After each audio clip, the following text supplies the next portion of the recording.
The breaking news that Alabama corrections officer Vicky White has died. Escaped confessed murderer Casey White is now in custody.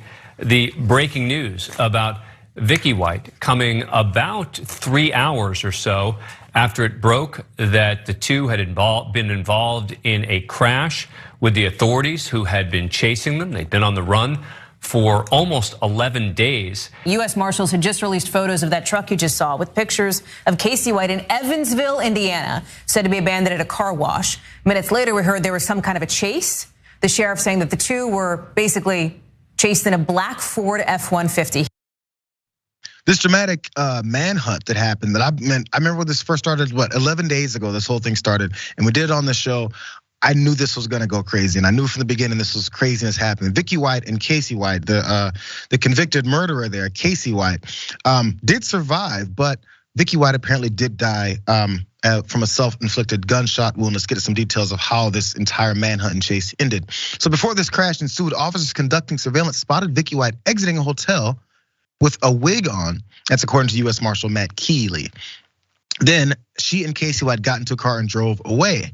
Authorities continued to watch them until a vehicle pursuit began, ending when a U.S. Marshals task force member drove the vehicle into the Cadillac the pair were in. The car wrecked and rolled over, is what he said. Casey White was driving the car, according to U.S. Marshals, though Wedding had earlier told reporters Vicky White was the driver.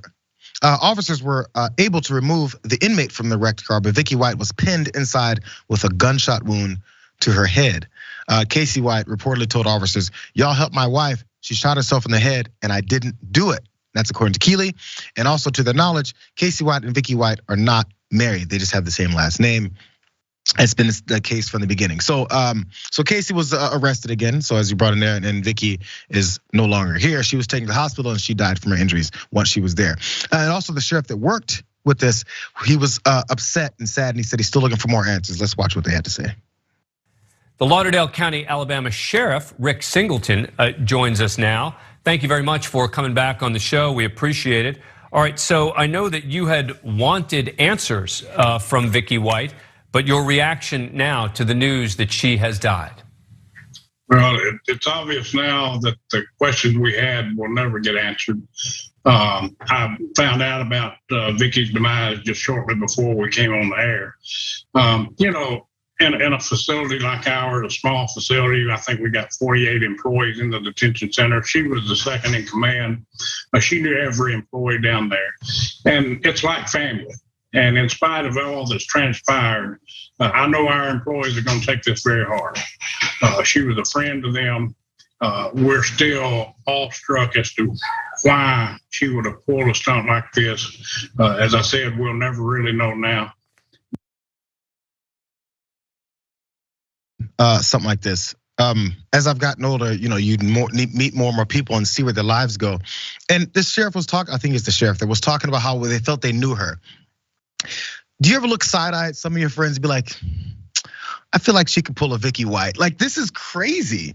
But as soon as it happened, I was like, anybody who knows her, like her mother was appalled when it first happened, even when they weren't sure that she was actually an accomplice. I don't know who you can really say you know, because some things switch people's outlook on life. Maybe she had no intention of doing something like this, and she had no idea she was gonna fall in love with a murderer. I don't know. Love makes you do crazy things. I don't know. I definitely have some friends who I think would be capable. I don't have any friends who would work in a prison, but I do think I have friends who might go off the deep end, if they meet someone that they're just crazy about. I will, like, it's a sad story, but I think that the fact that she realized it was coming to an end and chose to shoot herself rather than go to jail, as someone who works in a prison, speaks a lot about the conditions of that prison, because she worked there. She knows it's terrible. She knows prisons are awful. She knows they're bad. She knows what's going down there, and she would rather die than have to go through that. And I just think that that's pretty telling as to.